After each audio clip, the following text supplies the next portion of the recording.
We actually have a colleague, Alex Tabbitt, who has been in the field over the last week, just talking to voters and not talking to voters in, not doing, not in a focus group, not those who are necessarily engaged, but literally just talking to people on the street. And I think he's ready to join us. I want to bring him in and just get, Alex, are you there?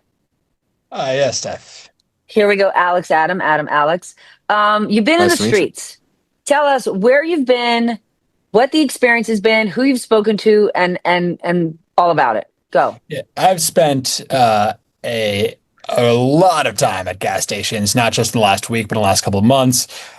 Many of them in Florida. Just came from a couple in Montgomery, Alabama, North Carolina, a lot throughout the Southeast.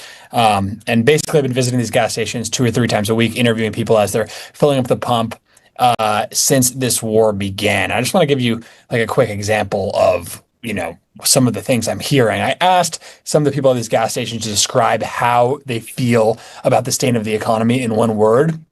And the answers I got were desolate, really bad, awful, ridiculous, horrible, a tragedy, and really, really blanked up. I'll let you fill in that blank. About half of those respondents were people who had voted for President Trump in 2024. So you're hearing from everyday people at the gas pump when cost is at the front of mind because they're seeing that total go up and up and up quicker than ever.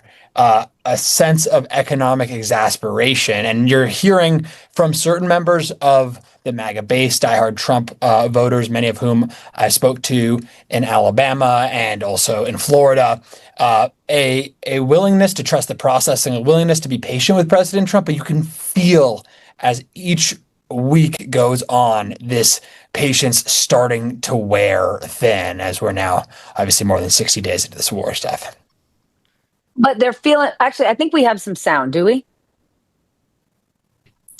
I Let's think watch it. so, yeah. I think he's arguing that the ballroom is going to be paid for by donors, but he says that he needs it for safety. There was a shooting at the White House Correspondents' Dinner. Do you think the ballroom should be the focus of the president right now? No, sir. The American economy needs to be the focus of the economy right now. I mean, of the people right now. The American economy, everybody's suffering. I think there's a lot of things we need to work on before we're doing a ballroom reconstruction. So I think it's a little ridiculous to me. A ballroom is kind of insufficient right now.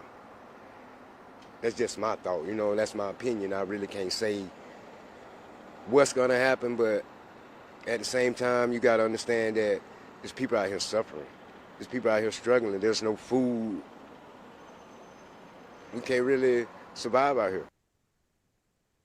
And that last man you or you just heard speaking, he works at a Wendy's. He voted for President Trump the last 3 elections. When I asked him if he regretted his vote, he said no, he's still sticking with President Trump, but he's hoping that these prices come down and come down quick. Otherwise, he might have to rethink his political allegiances.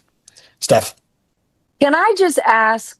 I know you don't know, and Adam, I want you to weigh in. When you think about these voters, people who voted for President Trump several times, who may be disillusioned and he's lost their support, given just your experience, do you think come the midterms, come the next election, they're going to turn around and vote for a Democrat, or they're just going to say this system don't work for me and they're not going to vote?